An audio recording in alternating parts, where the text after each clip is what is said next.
Well, good morning, good afternoon, good evening, everybody. Welcome to another DxO webinar. I'm your host, PhotoJoseph, and today we are going to be exploring the deep and wonderful world of Analog Efex Pro in the Nik collection. This is, I think, one of the more fun tools, one of the more fun plugins to play with. There's just so much opportunity in here, and something that I've said many times throughout working with these plugins is there's the path you go down where you know what you want to do, you know the effect that you want to create, and you set out to create that effect. While you could certainly take Analog Efex Pro that way, what I really like about this tool is the playfulness of it and the ability to just explore and try new things and see what comes out of it. And I think it can be so much fun to play with. Just a quick summary of what we're going to be going through today. Again, focusing on Analog Efex Pro. We're going to be starting out with the basic filter adjustments, just showing you what's in there as far as the presets. Then we're going to go through actually line by line every single adjustment in there to see what it can do. This is going to be kind of a deep dive, if you will, into this one plugin, since we have this one plugin for the entire session today. And we are going to then, once we get through all of those, build our own camera, build our own look, build a complete custom look, and save that off. And throughout this time, we're going to see how some of the filters allow you to do global adjustments, some are doing local adjustments, some allow you to separate parts of it, some allow you to focus on just one area. It's quite interesting the way this tool works. It's a little bit different than some of the other ones you have worked with before. So with that all said, let's just jump into the image. And we are going to actually be working based out of Photoshop today. Of course, you can access these plugins from Lightroom, from Photoshop, from Photolab, from wherever you want, but I'm going to use Photoshop today for one specific reason that we'll get to at the very, very end, but we're starting here in Camera Raw. Now, one of the things that I'll point out about doing any kind of a vintage look is it helps to have a photo that is really appropriate for that. If you've got some modern gleaming skyscraper photo of a gleaming skyscraper building, you know what I'm saying, it's not going to really look that vintagey. It's not going to look believable. But this picture, even though it's only a couple years old, is from Varanasi in India, very old city, and it just has that look about it that says, oh yeah, this could have been taken years and years and years and years ago if we treat it properly. So that's what we're going to do. So again, starting in Camera Raw, this is a totally raw, untreated image. I'm going to, as I always do, start by clicking the auto button, just to let the software do a little bit of auto balancing in there. And we can see it's still pretty flat. I'm going to actually bring some of the contrast into this image that I might end up getting rid of later, but if I bring it in now while it's raw, then I'll have more flexibility, more options later on. So I'm going to adjust the curve on this to make sure that I get a nice contrasty image, and actually I'm going to probably adjust the black and white points as well, but before I start doing that, I want to turn on my highlights to make sure that I know if, for example, I take my blacks to low, we see the highlights on the screen, the blue on there to tell me that I've clipped data. And I don't want to do that. I don't want to throw anything away. So by having the highlight and shadow warnings on up here, then I'll be able to see if I've done that. So let me bring those black points back up again. And I'll do the same thing with the whites. I'm going to stretch the whites out until I start to get clipping. And of course, there's clips. So let's pull it back a little bit. And that sky doesn't need to be pure white. I can probably back it off a little bit there. But already we see a much higher contrast image than we started with. So we're definitely off to a better start. Now I do want to add a little more contrast into the midtone. So I'm going to do that with the curves, grab the center of the curve bar and just kind of pull it down just a little bit. Not much, just a little. Just trying to add a bit of contrast in there. And what's kind of interesting is the original photo as it was probably looked more vintage in the sense that it was flat and faded than it does now. But by altering the image to have a full histogram, to really have full data from the shadows up to the highlights, it's just going to give me more flexibility later on. If I zoom in here, we can see that there's actually a little bit of clipping going on in here still. So maybe I'll go back up to the shadows, or the black point rather, and back that off a little bit, just to make sure I'm not throwing anything away in there. Probably could take my highlights down just a hair as well.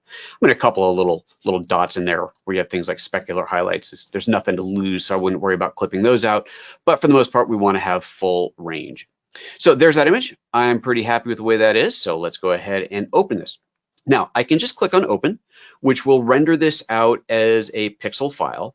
Or if I hold down the Option key, Actually, they keep changing things on me. If I click on the triangle next to it, you'll get an option here that says open as object. And that's what I want to do, because that opens it as a smart object, which means at any time I can come back into the raw decode panel, into Camera Raw, and make changes to it. So here we're looking at that image as it was rendered out, but because of that little indicator down there that tells me it's a smart object, I know that I can go back to the raw decode. So for example, let's say that I wanted to change the highlights or shadows that I had dialed in there, but I didn't want to do it after the raw decode. I wanted to do it as part of the raw decode. I can just jump back into here, double click on this, and it takes me right back into Camera Raw. So what I do want to do in here actually is put a crop on here. Now I could do this back in the main Photoshop interface, or I can do it here in Camera Raw. And I'm going to put a crop on here that makes it look a little bit more cinematic. I feel like this photo just needs to be widescreen. So I'm going to go for a 16:9 crop in here and line that up like right about so, hit OK. And kind of an interesting thing is going to happen. The image has now cropped inside of that space, but it's already built a space that was based off the original image size. So at this point, an easy way to clean that up, if you decide to do something like this and you trim the photo, or you crop the photo rather, in Camera Raw later, is to go for the trim menu. So trim is, I always forget where things are, but I remember the name, trim. It's under image. So image, trim, I choose that, and it's going to be based off the transparent pixels. Click that, and just like that, it's now reduced the frame size back down to the original image. Okay, so this is where we're starting. This looks pretty good. This is a great starting point. Let's take this into Analog Efex Pro. Remember, you've got your palette over here for your Nick collection, so I could open this up, and for some of the tools, I could have presets. This one doesn't really work with the presets, so I would just launch into it, and if I remember what the icon looks like, it's that one there, so I can just leave this tucked away over here without having to open it, and just click that button to open that plugin, or of course, you can go to the filter menu, Nick collection, and Analog Efex Pro. So off we go. Let's take it in there. Now, one of the things we're going to see when we first open this is a dialog telling us that Analog Efex Pro 2 has identified that the active layer, that's the image I started with, is a smart object and will now operate as a smart filter. Just like with a smart object where I can go back into Camera Raw and make changes at any time, this will allow me to go back and make changes at any time to the filter that I've applied, which is super, super powerful. This is one of the main reasons that I like to work out of Photoshop whenever possible, and make sure that things start off as a smart object. Okay, let's start with a tour of the interface here. It is going to look very familiar in the sense that it looks like most of the other Nick plugins, but it is also going to be a little bit different. So let's take a look at what we've got. In the middle, you of course have the image that you're working with. There is a effect being applied by default. I think it's just the first preset automatically gets applied on here. But if you want to compare this image to the original, you have your compare button up at the top. So you can just press and hold that. And as long as you're holding it down, you see your original. Or you can do a split screen. That can be quite handy as you're making adjustments. Maybe not quite as useful when you're getting crazy creative with things, but it's nice to have that. And then a little side by side, which you can swap out as well, however that better fits on your screen. So that's nice to have, a little compare there. On the right-hand side, we have our adjustments. And the way that we add these adjustments is a little bit different than what we've seen before. So let's go over here to the left and start with the presets. You'll notice here up at the top, it says cameras. And underneath that, there's a thing here that says classic cameras. And if I click on that, it pops open a tool list that's actually unique. We really don't see anything quite like this in any of the other Nick tools.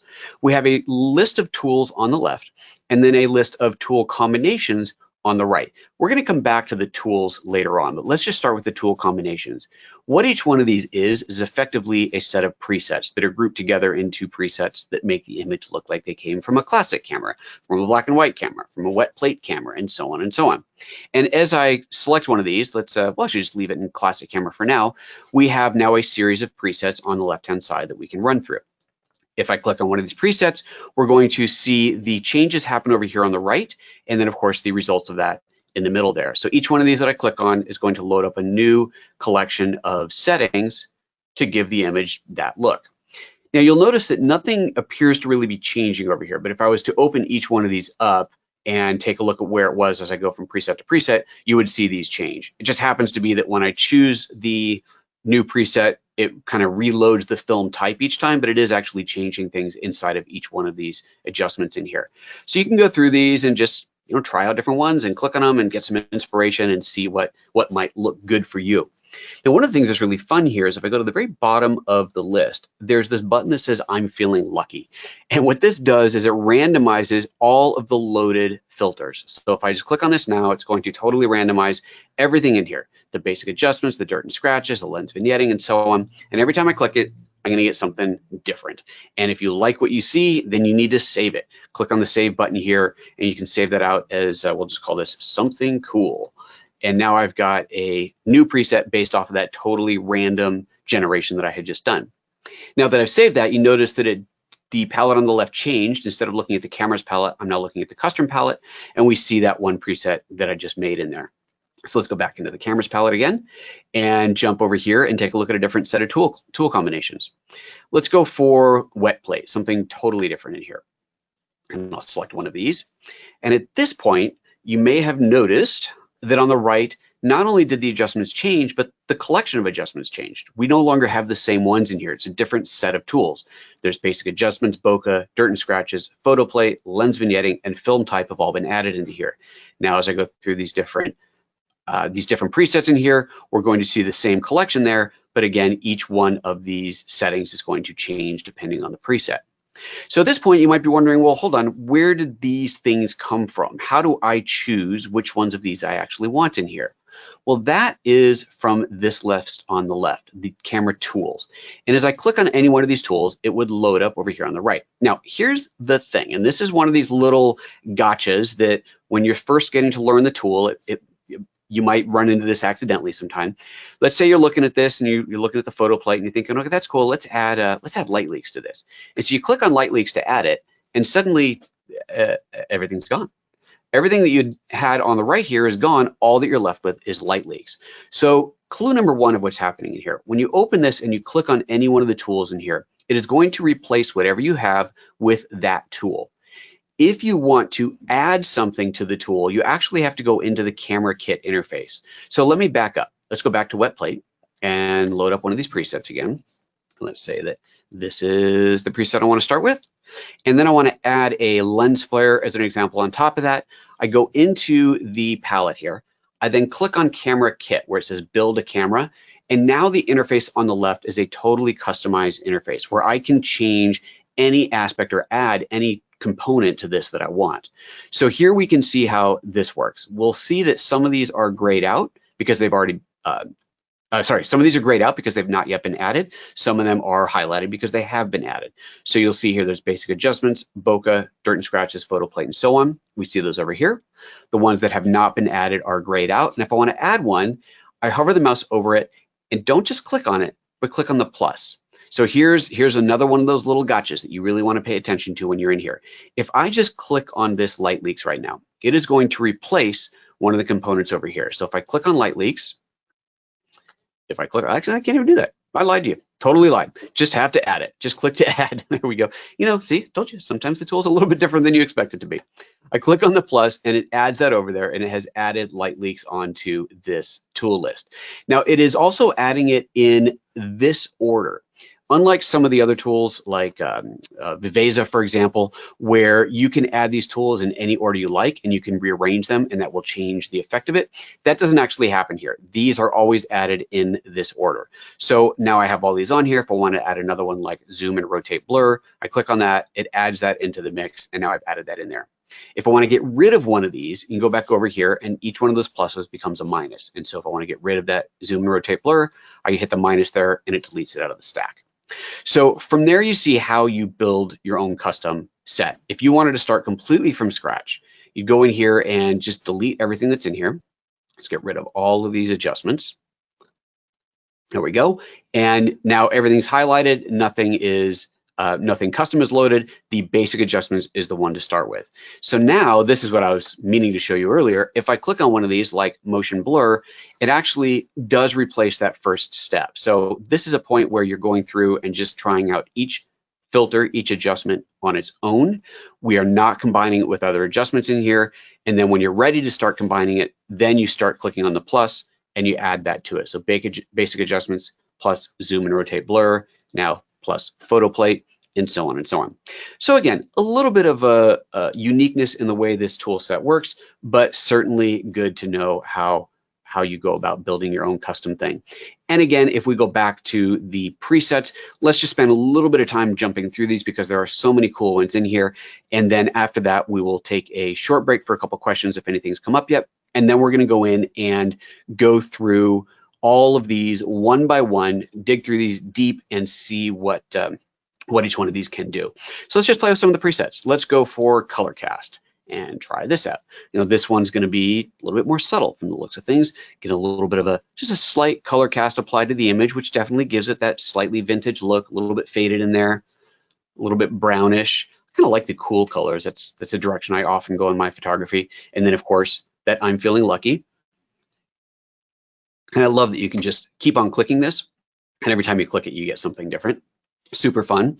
All right, let's try another one. Let's go for motion, which is kind of funny. The icon here shows motion like a motion picture camera. It really kind of more means motion in the sense that you actually have motion happening in the photo in here.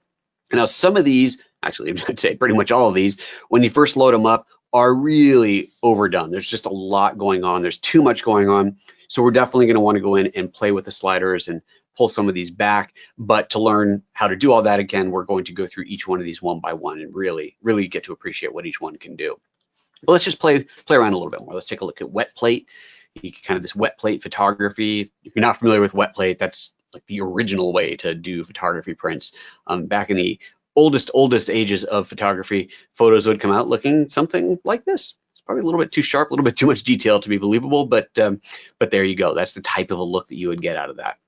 Let's see, let's go for subtle bokeh, which is probably not going to work with any of these photos. In fact, when we get to the subtle bokeh filter, I have a different photo that I'm going to open up to show you exactly what it can do.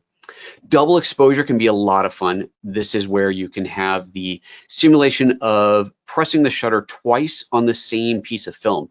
Something you can actually do digitally as well. Some cameras have the ability to do a double exposure on a single photo. Back in the days of film, if you've never seen this before, effectively what you would do is take a picture and then disengage the film advance roll, cock the camera without moving the film, and then take another picture. So you double the exposure on the same frame of film. Now, what's really fun about this is right now it's loading up the same image, but you'll see when we get into this filter that you can actually replace the secondary image with another photo and do a true composite of two different photos together. So that's a fun one to play with. Toy camera gives you some very kind of plasticky, kind of janky looks to the images in there. Get a little plastic edge distortion, chromatic aberration, a little bit of pin cushioning going on in there. Lots of different. This is kind of a fun one. Lots of different looks in there. Again, very much kind of a toy camera look to them. And let's see, anything else? Oh, and Vogue. These are the newest presets that were developed for a earlier launch. I think it was version 2.5 of the Knit collection. And a lot of these you'll find are actually quite nice. These are less about going crazy with the looks and more about getting something that's a bit more usable and just giving you something a little bit more kind of ready to go straight out of the box, if you will. Like, I mean, that looks actually pretty darn cool in there. Okay, so now that we've gone through a few of the presets, we've explored the interface to see how that works. We're going to go through every single one of these tools one by one. And it looks like there aren't any questions coming up yet, so I'm just gonna go ahead and jump right into it. When I see some come up, then I'll go ahead and come back and address some of those questions. So let's start by, once again, getting rid of everything in here. And we're going to start at the top with basic adjustments. And again, I'm going to go through each one of these one at a time and show you what they all do and how they work. So basic adjustments, let's just reset everything in here. We have set to 0 everywhere. You have just 4 sliders in here: detail extraction, brightness, contrast, and saturation. Mostly self-explanatory. Detail extraction, pull some extra detail into that photo, do a little bit of sharpening, edge enhancement, that sort of thing. Can look quite interesting where there's texture in here. But here's something I want to point out. Let me zoom into this at 100%. Notice that with this detail extraction, while it is bringing some nice detail into the buildings over here, it's also really making the sky just look kind of grainy and not particularly nice. So what I really want to do here is probably make an adjustment where I'm only applying the detail to a portion of the image.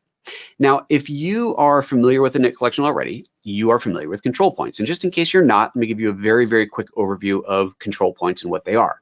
Control points are effectively a real-time mask that is built by simply clicking on any part of the image that you want. In this case, let's go for the kind of brighter part of the columns in there. And when you do that, it creates a mask based off of the size of the circle that you build around it, but more importantly, based off of the values and the luminance, color values, that would be, and the luminance of the area that you clicked on. To view what the mask looks like, you click on this little button here, this little icon here, and it shows you that mask. Anything that is white is going to be applied at 100%. Anything that's black will be applied 0%, and of course any shade of gray will be somewhere in between that. So by creating a mask with a control point, you can build very complex masks very, very quickly. So I could go in here and isolate just one particular part of the image without having to go in it with a painting tool or selection tools and so on. So if, for example, I wanted to get the sky and I move this up to the sky here, we'll see that I can affect the sky pretty easily without actually affecting anything else or only affecting it a little bit in here. So that's super, super awesome. So that's how control points effectively work. Now, let me delete this control point and let's go back to the image. As you have played with previous Nik plugins, Nik filters, you may have encountered how you would have a series of adjustments like this. So detail extraction, maybe take a little brightness up. Let's add a bunch of saturation in here. And then you had a control point that would add or subtract that effect from different parts of the image. In this tool, it works a little bit differently. In this tool, every control point that I add, let's just drop one on the sky in here, has its own set of adjustments. There's the detail extraction, the brightness, the contrast, and the saturation all over again. And you'll notice that these are all set at their default 0% position. What this means, what this tells you, is that this is a completely unique application of the settings from this here. So what I'm looking at up here is a global application. Here I'm looking at a localized application. So if I only wanted to affect something in one part of the scene, like the buildings in here, I would actually go ahead and reset this and not do anything on the global adjustments and only do them under the control points. So let's drop a control point down here, make that nice and big, crank up the detail, maybe bring up the saturation a little bit. And now I've done this to just this part of the image.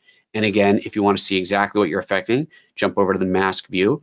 And now by doing that, I've left the sky alone. Remember before the sky got super crunchy and grainy, I've left the sky alone and I've only added that detail extraction to this part of the scene here. So very, very useful in that you can add as many of these adjustments as you want to get very precise about any part of the image to make adjustments to it. So there's your basic adjustments. Let's move on to lens distortion. And when I select this, you'll notice that by choosing this here, once again, as I pointed out, it replaces the effect. And this is what I'm going to do as we go through all these so that we're only looking at one effect at a time. All right, lens distortion is up next. Pincushion to barrel distortion. That basically tells you the direction that the distortion is going to go. So if we go pincushion, it pinches in. Barrel distortion, it goes out the other way. And in combination with that, because if you had an effect like this, it would probably be from some really janky old lens, you get a chromatic shift effect. So let's zoom into this to 100% and pan over here a little bit where we get some nice edges. Look at the edges of the scene, the edges of the building, if you will, and you can see this kind of colorized haloing showing up. That's the chromatic aberration. If I take that chromatic shift and make it really, really big, it starts to really separate and pop out. If I go the opposite direction, it does the same thing. It just pushes it the other way. So you can see the same effect happening, just the distortion's going the opposite direction in there. And then you have a chromatic aberration color pick. Chromatic aberration always happens in the same types of colors. It can either be a red and cyan, or it can be a green and magenta shift, or it could be a blue and yellow shift. This is just the way that chromatic aberration works. It always looks like one of those things. And so you have these three different types in here to choose from, and you can choose how big you want it to be. And of course, for the most part, you're going to want it to be subtle. This is not the kind of thing that you want a huge effect of. You just want a little bit of chromatic aberration in there just to make it look like it is this junky old lens that's giving you that effect. Finally, you have a defocus in here, which allows you to get some of the sharpness out of the picture. It's kind of funny. Typically, you think, well, of course I want my picture to be sharp, but if it's taken with a crappy old plastic lens, then it's probably not going to be that sharp. So let's just take the defocus, crank that up a little bit, and you can see how the image starts to get a little bit softer in here. It's not a huge defocus. It's just a little bit softer in there to bring that effect up. there's a question that came up I'm going to jump back into because it's I need to actually jump back to a different back to the basic adjustments to show this. And this was asking how we got the black and white representation of what the control points looked like. That was simply by selecting the little mask icon over here. So let me add a control point. I'll add it to the sky. Actually, we'll add it to the building here. And then next to that control point, this icon says mask. And if I click on this, it shows what that looks like. So that's all there is to that. If I zoom out of this here, we can see as I make this bigger or smaller, affects more or less of the image. As I drag it around, it shows exactly what part of the image it is affecting. And if, by the way, you wanted to, let's say I wanted to really mask out the entire set of buildings in here, clearly as I move this around, it is selecting different parts of the building. So what I can do is add multiple control points. So let's add another one, click on here, and let's make sure that mask is on for both of these. And now I'll see the combined effect of these. And so I can start to do this to really make sure I build this up to select pretty much everything in there. You can even go as far as adding another control point into the sky on this and not enabling that, and that will protect the sky, giving you a much more clear mask between the two different sides in there. So that's how you do that. Just click on this little checkbox here. It doesn't affect the image, it's just to preview what is actually being masked.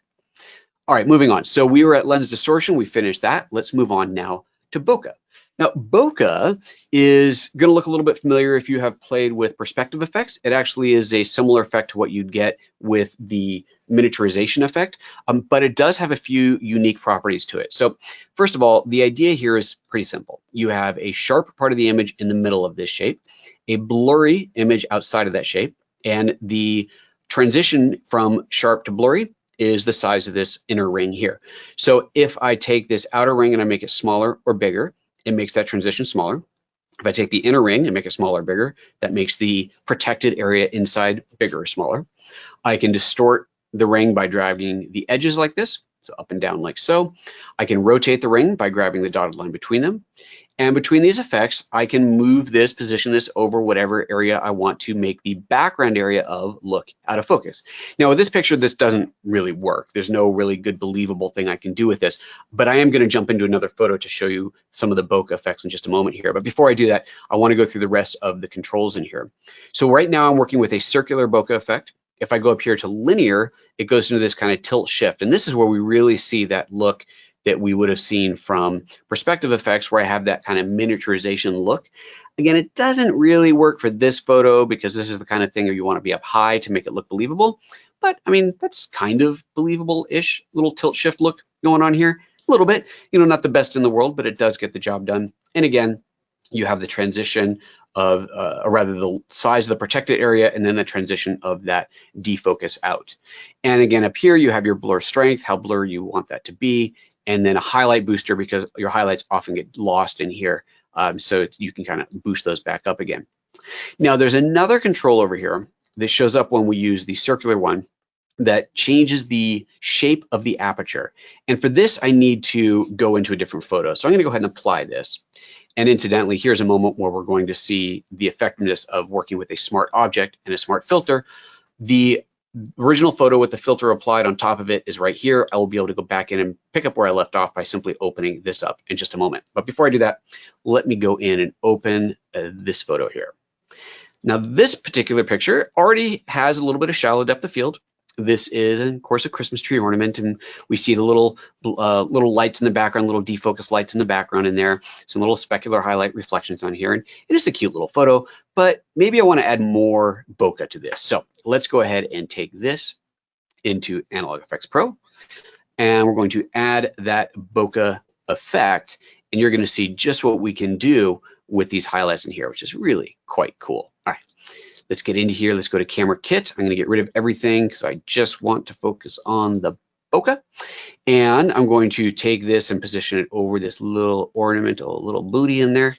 Get that, kind of rotate this to shape and probably take the transition down a little bit in there. In fact, probably make this a little bit smaller. Get that transition.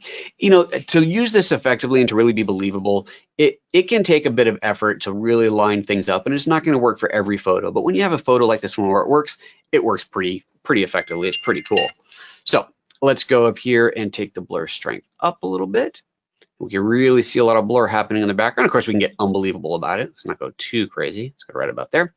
And then we're going to play with this. Now, this is really kind of cool. This will actually change the shape of the aperture ring, quote unquote aperture ring, which will change the shape of the bokeh. I want you to particularly focus on these highlights here, the reflections on this ornament, as I rotate through these. And I click on the arrow here, and it goes to a pentagon-shaped effect. And you can see this kind of pentagon-shaped bokeh start to show up. As I go through and click through these different sizes in here, you'll get these different shapes. There's more sided, more bladed aperture ring, if you will. And we even have some creative ones like a star effect in here, and you start to see the star bokeh showing up. It's really quite cute how this works, and it can be really quite effective. You can change the variation in the different sizes in there, rotate that bokeh effect, and really just get a totally customized look in here. And just in case you didn't know, if you actually put a cutout shape like a star like this in front of your lens and you shoot through it, your bokeh will take on that star shape. So that's what we're basically seeing in here. It's as if the aperture rings were shaped like a star, or like you had a cutout vignette on top of them, which is pretty cool. Okay, let's move on. I'm going to go ahead and cancel this and go back to my original photo because that's where I really want to be working. And let's go back into the filter by double clicking on Analog Efex Pro here and jump back into it. Somebody's asking, how do I get rid of everything in the camera kit? By simply deleting it. So if I go back into the camera kit, which is where I want to be, as soon as this is done drawing, there we go, I'm into the camera kit. To clear everything out, if I already had a bunch of different filters in here, I simply click on the minus button and that will remove it and leave me, basically that minus shows up until you only have one left, and when you have one left, it just, whatever you click next is what gets selected in here. Okay, so now we've gone through bokeh, let's go into zoom and rotate blur. So now this is, this is effect that probably not going to use too often, but if you have ever seen where you take a longer exposure, it doesn't have to be real long, it could be 15th, 30th of a second, and zoom your lens while you're taking the picture, this is the effect that you get, this kind of zoomed motion blur. And if your camera happens to be a rotating zoom lens, then what you get is something like this, where it actually twists and the image twists around as you're zooming through, which can be really cool. It can be kind of a fun effect. Again, this photo here, it's not really a good place to use it, but I'm just gonna go through and show you the settings that you do have in here. So let's just do a quick reset. There's basically everything for this one I can control from this control interface here. I can obviously position this wherever I want. If I change the size of this ring here, the inner ring, you'll see that it's changing the size of the protect center. So the size of the main image area that we're protecting. I go to the outside one here and I move that, and that changes the zoom strength. So it's just a little bit of a zoom, a little bit more of a zoom, or a huge amount of zoom. That is affecting the zoom strength. And again, we saw that slider up here moving to go with it. And then you have the rotate, which you can do by simply grabbing onto the outer dot on there and starting to rotate that. And you see that rotate strength showing up over here. So there we go, we'll just do that, and we can rotate in either direction on there that we want to.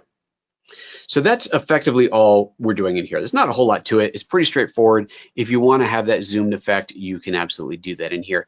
Again, probably not one of the more used filters that you would play with, but it will do that if that's what you want to do. Incidentally, too, I haven't shown you this yet. You do have this vary button that shows up under each one of these filters. If I click on that, it just runs through a randomized settings for that one particular filter. Some of these will show a more dramatic change than others, but that varying thing is simply randomly choosing new numbers for this. So if you're not quite sure where you want to go, the varying button can be a good place to do that. Motion blur, probably a little bit more useful in the sense that if you have an image where it appears to be moving, some things appear to be moving, and you want to have that blurry motion blur background, you can enhance that or even add it in here entirely.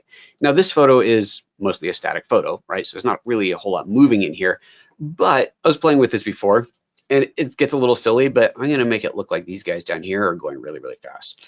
It's, you know, the believability of this is going to be minimal because obviously this little tiny rowboat wouldn't be moving that fast, but it's kind of fun to play with. So let's get this in here, nice and small, focus protected area. Be a little bit bigger there. I think our amount of blur can be a little bit less dramatic than this. So I'm going to take this and pull it back. So this arrow here chooses the amount of blur that you're doing. So crazy amount of blur, just a little bit of blur. And then the direction of this arrow determines the direction of the blur. Right, so they would be moving, they wouldn't be moving up and down, they'd be moving left to right here. So let's go ahead and put that in there, maybe dial it back a little bit. I mean, this is, let's not get crazy here. Let's make this just a little bit bigger on there. And, again, it's not going to be perfect, but it can be kind of a fun thing to add a little bit of motion blur. And again, this photo is not really the best photo for it, but you get the idea of how this works. Now, there is something really, really cool about this that you can't do in the real world, and that is have a multi-directional blur. So I'm going to make this a bit bigger. Let's just stretch it out like so. So obviously we're blurring out to the left here. I could maybe give it a little bit of an angle on there. I can now add a blur point. By adding a blur point, it twists the blur. So the blur kind of goes this way, and then like streaming water, it just swooshes around to the other direction. And I can position this wherever I want. So I can add multiples of these points. In fact, let's just add another one in here and really mess things up. And we can just have this totally distorted, swirly, blurish thing happening. It's super cool. I mean, I don't know exactly where I'd use this, but I love it. I think it's just a really, really neat, fun effect. You just go in here and blur that stuff all over the place. It's pretty fun, pretty cool. So a neat one to play with for sure. Adding those extra blur points can really get you creative in there. And this is the kind of effect that maybe you'd want to blend this in with another photo, or blend this on top of a version where you don't have the blur. And this is something we're going to see at the very end of the presentation today, where I'm going to go back into Photoshop and use multiple versions of the same photo with different effects and blend between them. This would be, when we get there, keep in mind that this blur effect would be really handy there. So you could have this kind of blurish effect on top of an image without completely distorting it, without completely obscuring the original source. So there's motion blur. Now let's go to double exposure. This one's a lot of fun. This one allows you, as I said earlier, to simulate as if you had taken two pictures with the camera on the same frame of film. So let's start by exploring how this whole interface works. Let's see here. I'm going to take the zoom strength all the way down to 0 and shift this over. So now you can see what's happening. I have the second version of the photo that I can reposition on top of the first one.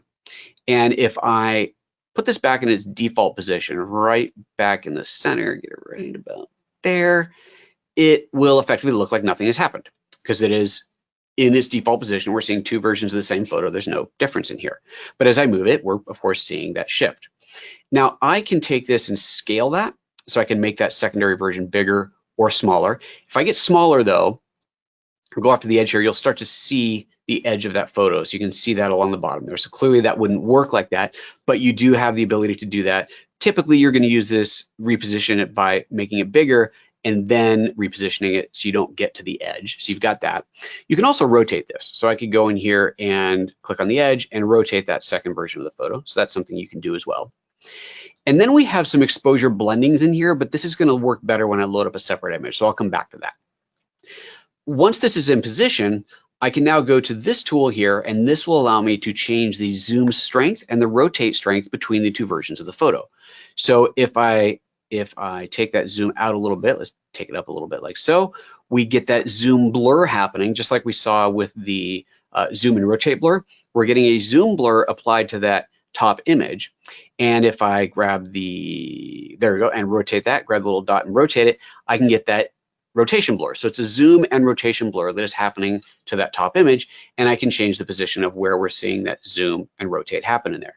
So this is kind of cool. You get this double effect in here that can look kind of funky, and it's just, it just looks interesting, I suppose, but it's not the most effective tool until you add a second photo. When you add a second exposure, this is where things get really interesting. So let me start by resetting this. And then I'll click on second exposure, this little plus box here, and I'm going to choose another photo. Now you do have to load up a JPEG or a TIFF file. You can't process a RAW from here. So I've already generated a JPEG of this photo here. Let's just open it so you can see what that photo looks like. There's the original photo. I'll open this up, and now instead of using the same photo, now I've got a second photo in here. And now suddenly this becomes a lot more interesting and a lot more useful. So now I can do things like change the exposure of the overall scene. So sometimes when you combine images, it might get a little bit too bright or too dark, depends on what the original photos were. So this allows you to compensate for that.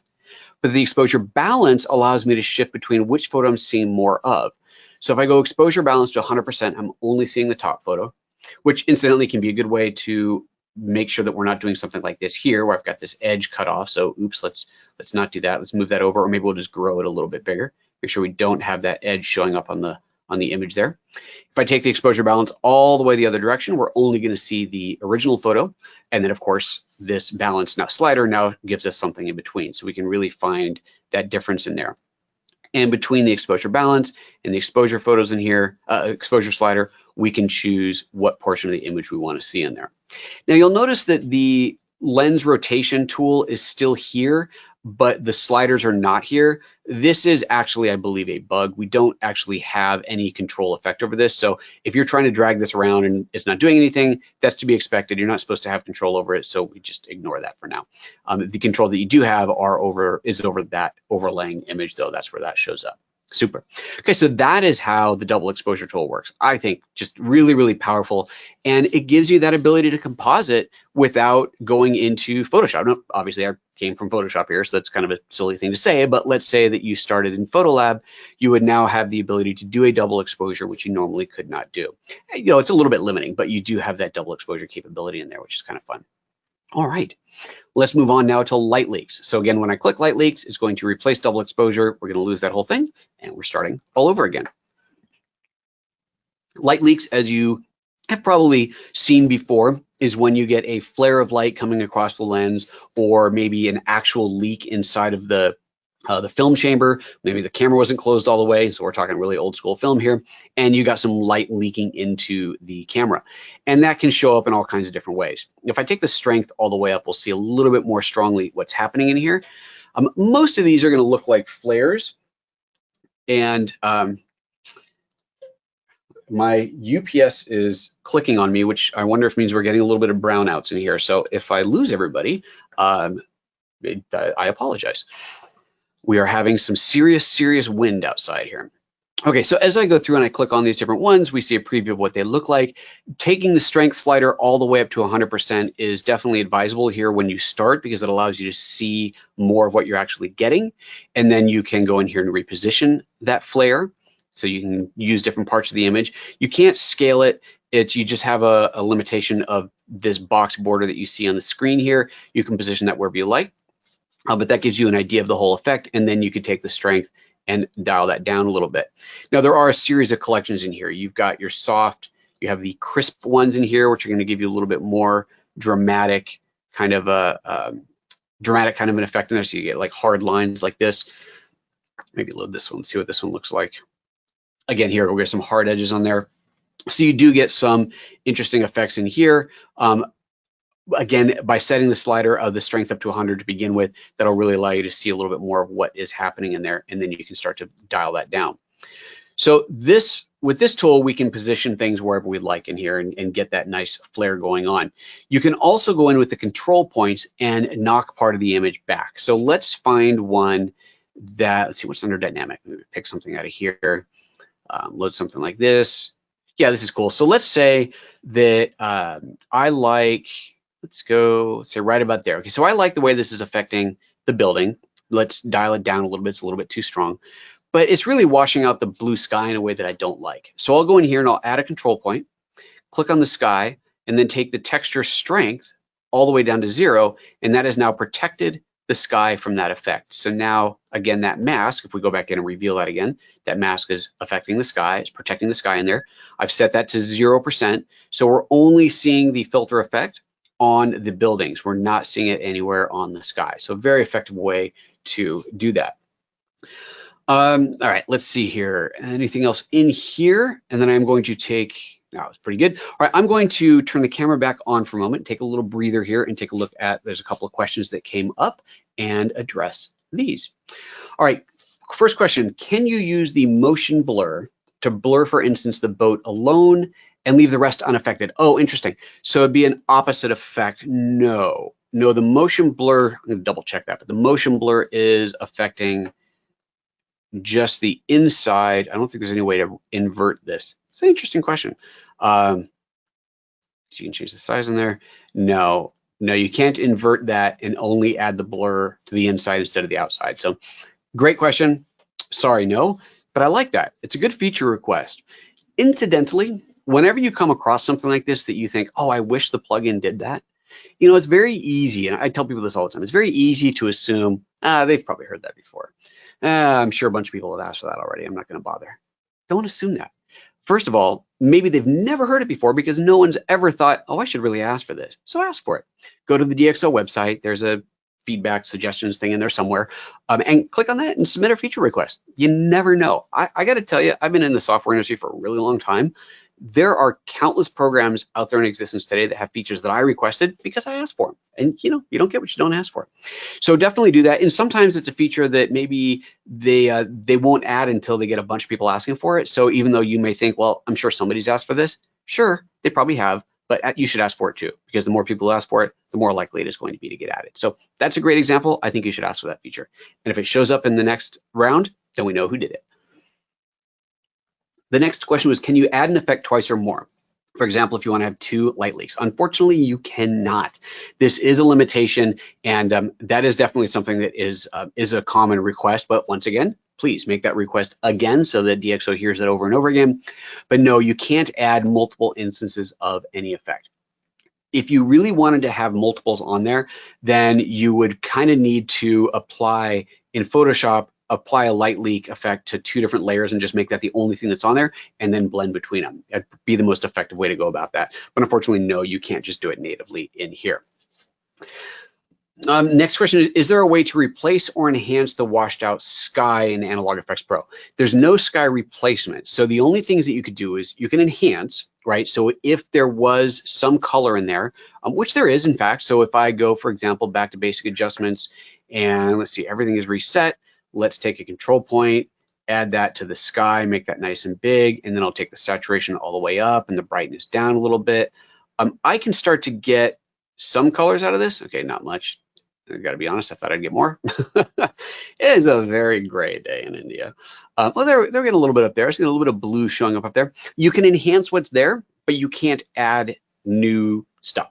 Now you could use the double exposure. That would be one way to do it. So if you had, that's a good idea. I don't have a sky JPEG handy or I'd do this, but you could do a double exposure. Okay, we're gonna replace the sky with the chap, with the fellow that we had the picture of. So let me go load this up. I think, wait, can I do this? Oh no, I can't do a control point in here. I was thinking I could do a control point to add the guy only into the sky, but I can't. There's no control points in here. So no. So no way to do a sky replacement. Sorry. Okay.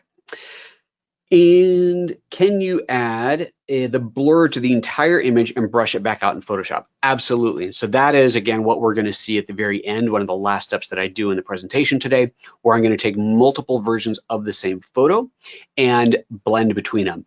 In my situation, I'll be doing it with a frame, but you could, of course, do that with anything. So you could have a blurred image on one layer, non-blurred on the other, and then go in and brush the effects out. So when we get to the end of this, you'll see the best way to do that, where you are truly taking advantage of the smart object and the smart filter. So again, we will come to that, I promise. Let me check my time. Ooh, and we are running, wow. We are, ooh, okay. I had no idea we're moving this slowly here. Okay, I am going to, let's see here. I'm gonna say fly through, because I know people get upset if I go too fast, but let me turn off the camera and just power through it. Okay, light leaks we looked at. Dirt and scratches and photo plate are exactly the same thing. So I'll just show you one of them. They just have different texture presets. So you have a series of, in this case, photo plates, a bunch of things that look like the image is printed on some type of a photo plate. And you do have a strength slider up here to back that on or off. So you can see that texture loading up. So if I loaded something like this, we get a really funky texture in here. And not only can you dial the strength back on the whole thing, you do have control points in here. So I could, for example, take this back in the sky and either eliminate it or just reduce it dramatically, because here, like, that just doesn't look too realistic. On the sky it was too much, but now that looks quite a bit better. Something else that's cool that you have in photo plates, and I think you'd have this in the dirt and scratches as well, let me delete that, is you have your strength slider, as I showed you. Let me actually load up a different one. Let's go for this one here. It'll be easier to see. So we have a strength slider. I can actually take that strength slider to negative, and it inverts that effect. So you'll see if I go to 100%, this part of the image is lighter. That one's gotten darker. If I go down to negative 100, negative 100, it inverts that. Now that part's darker, that part's lighter. So effective, good tool to know that you have that strength slider that goes from positive to negative 100 in there. Lens vignetting, pretty common thing to do. Add a little vignette to your image. So you have in here full control from the, what do we call this guy? The control point, the control dot, we'll call it control dot, that you have in the middle here. I can change the center point on that. I can make this smaller or bigger. If I want to make this a different size, I can actually go from circle towards rectangular, which can be quite handy if you want to have kind of a little bit more vintagey looking square box frame on there. That works pretty good. And then of course an amount slider, we can take that up or down. If we go positive, then we're whitening out the edge, negative, darkening it down. And as always with vignetting, you want to take it easy. You don't want to go too crazy on there. Film type, this is where we get into that genuine film look. Now, one of the interesting things about film type in here is we are not doing what you've seen in other tools where we're saying, oh, let's make it look like Kodak film or Agfa film or Ilford film. Here, it is a little bit more generic in the sense of, do I want it to be a warm film image, a cool film image, something very subtle? Don't want to go into black and white. So subtle, for example, is really nice. I mean, a lot of these are very, very believable, very clean, just adds that little bit of a color cast to it that you go, yeah, okay, that looks like it was shot on film. If we do a comparison here, let's do a split. Well, I'll just do a before and after like this. You can see it's not overwhelming, but it looks very believable, very realistic in there. I can play with the faded amount on this. Do I want it to be more faded, kind of that raised black point faded film look, or a little bit more neutral? Can affect that. The strength of the filter, the colors that are being overlaid, so you can adjust that. And then you have your grain per pixel, which is super important. Let me zoom into 100% on this. And with the grain per pixel, the higher this number, the less the grain effect, which seems counterintuitive, but then when you read it, you realize, no, that does make sense. Grain per pixel. The highest point on this is 500, and that is effectively off, if you will. As we bring this down, we have less grain per pixel, which means the grain becomes more and more visible, bigger grain. And then you have this softness and hardness adjustment here. So if I take this zoom up to, let's go up to 400%, and I take the grain per pixel all the way down to 1, and we'll take the hardness all the way up, you can very clearly see what's happening in here. You have these very pixelized, very bright spots against the dark spots of the background, or in this case here, dark spots against the white background. So you can see that the noise is automatically being added as kind of an opposite color, opposite value. As I take this down towards soft, you see how those start to blur. They start to soften out and make the effect more subtle. And then as I take the grain per pixel and I make that bigger, we see less of that really pronounced grain look or noise look, and we get something that looks a little bit more believable. Now, whenever you're doing a grain effect, you really do want to look at your image at 100%. And this will allow you to really have a true understanding of what you're going to get out of that. So let's take that up, make it a little bit harder on there, a little bit more grain, and now we get that believable grain look in there. Multi-lens is fun. This is totally different. This allows us to actually have multiple versions of the same photo. There's not a lot of layouts. You have a 3 vertical, 3 horizontal, and then a 4 vertical, 4 horizontal, and a 4 up. And what makes this unique is that each one of these squares is individually adjustable for the position. So it's the same photo. You're not loading 3 different photos. It's the same photo, just looking at 3 different portions of that same picture.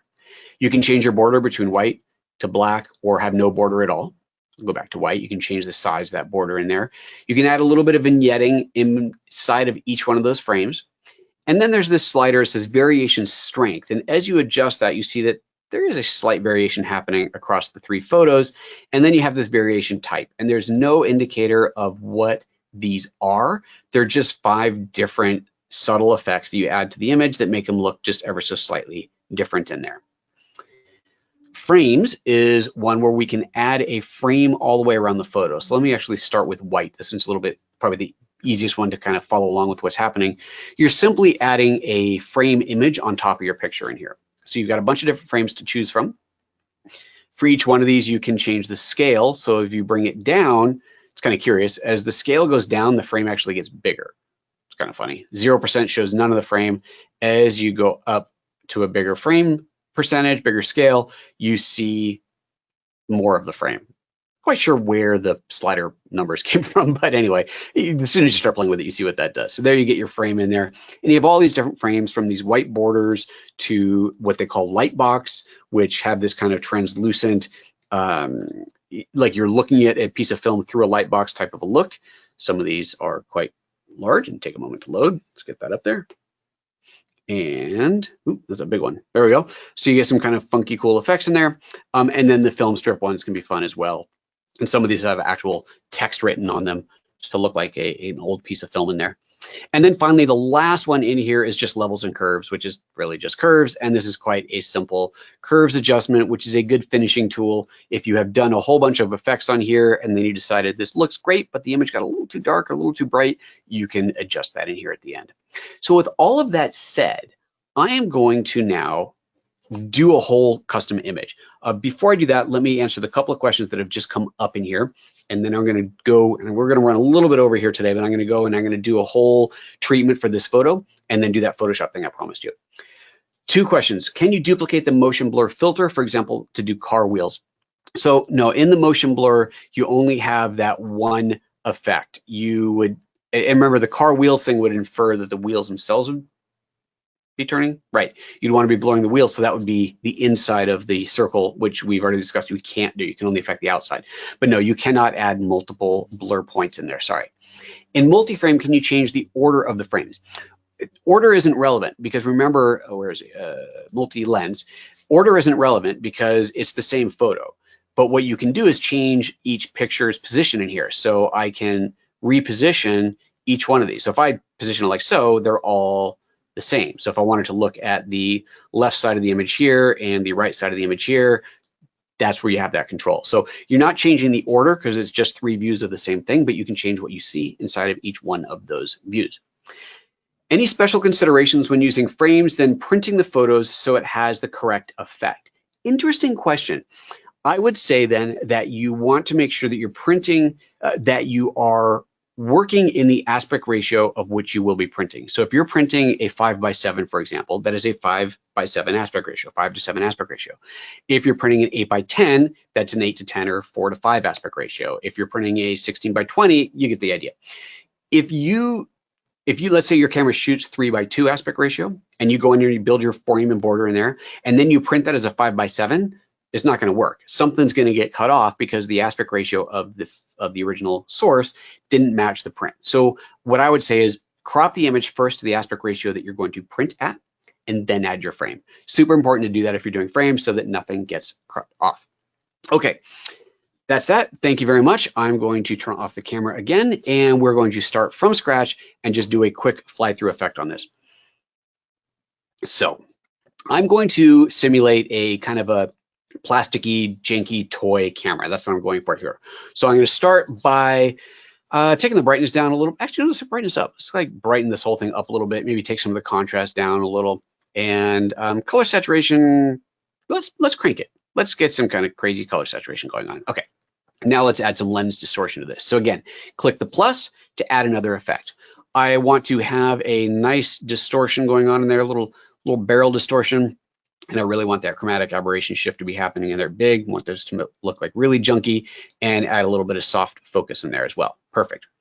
No bokeh, no zoom, no motion blur, no double exposure, but I am going to add light leaks. Let's get a good flare going on in the corner here somewhere. Let's see here. I need to find something really kind of dramatic that shows up. Let's take that strength all the way up so I can really see what's happening. Find something really cool. Oh, actually, I kind of like that. I like that. Okay, that works. Totally works. Let's see, do you want to back it down a little bit? Yeah, it probably didn't matter. It's probably, actually, you know what? Let's get something that's a bit more crispy. Let's go for a crispy one because that will make more sense since I'm going to also get rid of a lot of the color in here later on. Let's see here. Let's go for this. Oh, there we go. That works. Now I got a nice little flare down the side in there. Okay, we're going to go with that. I'm going to take some of that down a little bit, and I'm going to use a control point to get rid of that out of the sky. So make that nice and big and take that all the way down. Yeah, it's a subtle change, but it's a change. Let's add a little bit of dirt and scratches on here. Let's see here. We'll just click on the add dirt and scratches. I'm going to find some chunky, dirty, filthy thing to add onto this. Let's see. Ooh, that's a bit much. But if I take the strength down, or what happens if I go negative? Ooh, that's kind of good. See, that's way too much, but if I go negative on there, it actually works kind of well. So let's do that. Let's take it not quite so strong, and then let's actually pull it out of the sky as well. Not completely out of the sky, but I am going to dial that back a bit. There we go. Oh, it's getting somewhere. Okay, cool. Add a little vignette. Gotta have a vignette. Definitely need the vignette on here. It's gonna be a pretty big vignette actually. Let's pull this down to make the size smaller so it's more pronounced, and lighten it up just a little bit. Actually gonna go a little bit more squarish on this as well. I kind of like the square vignette for photos like this. Okay, good. We're getting there. Ooh, film type. Gotta add some film type to this. I mean, I've already added a bunch of colors, so we're kind of getting a little bit silly here, but why not? We'll just add a film type on top of that. In fact, you know what? Let's go for a black and white film tone type. Let's go for kind of a sepia-ish look. Yeah, that's effective. I like that. Fade that up a little bit. Maybe take the strength of that. I want to go stronger, less. If I go all the way down, it goes black and white. We want to have that tonish color in there. Cool. Let's do that. I like it. All right. And then I'm going to add a frame. Let's add a frame onto this. And I'm going to go for a white frame on here. I picked one up earlier. I think it was this one. Yeah, or is it this one? What do I like better? That's a bit too much. Actually, no. You know what? I do like that. We're going to go with that. Maybe make the frame size a little bit smaller in there. So let's take that there like so. Okay, so now this is my final result. Let's save this first of all before I forget it. Save that and call that something swanky. There we go. So I've got my effect, I've got my border. The border is too strong. This is where I'm going to go into Photoshop. So I'm going to apply this. It's going to take this into Photoshop. And then I'm going to duplicate that layer with the entire effect on it. Zoom out of there. There we go. I'm going to duplicate this entire layer with the smart object effect on it and brush it back off of the top one. So here's what I mean. Let's start by duplicating that. I'm going to call this one frameless. There we go. So now I've got two versions of the same photo. I'm going to open the color effect, the Analog Efex Pro filter that's being applied to this top image. I'm going to wait for it to finish processing down here on the left. Give that a moment. And there we go. Now I'm going to open this up. I'm going to turn off the frame. Again, giving us that dialog that it is a smart object and therefore a smart filter. Thank you for that. It's funny when it loads up, it'll kind of do a default before it loads yours. So you might see it and think, whoa, where's my preset? But then it's there. There it is. Okay, so that, and I'm going to turn off the frame, and that's all I'm going to do, and apply that. So now I have two versions of the same photo, one with the frame and one without the frame. And the one without the frame is on top. And you can do this either way, either one on top or the bottom, doesn't matter. I'm going to go for the one on top. I'm going to add a mask. And now with that mask applied, let me grab the brush tool and reset the brush. Let's reset this to black and white. There we go. Toggle that to black. Now, as I brush over that, you see that what I've just done, I've brushed that into the mask. And now I am seeing that part of the image through the back layer. So I could go in here and undo that, and let's make a, let's actually invert this. I'm going to select this and hit Command-I to invert it. So now we're seeing the whole thing. And then I will choose white instead of black. Let's swap that. And clicking in the middle in here, I'm going to brush out. So I want to see that underlying image. And as I get towards the edges in there, we're going to kind of fade away that frame a little bit. There we go. And you kind of see it's very subtle as we start to fade away that frame. So that's how we can really combine things. So if you're talking about the motion blur or whatever you had on there that you might want to combine, that is a very effective way to do that. So now I have one with and one without, and combine those things together, and away we go. And that, my friends, is everything I wanted to show you today. Thank you so much, everybody, for tuning in today. I hope you enjoyed that. I had a lot of fun doing that one. That's a good one. I enjoy that. Let us know if you want more ones like this where I can really deep into one. It's kind of fun. I could have done this for probably another hour or so. Stay safe out there, folks. See you later. Bye-bye.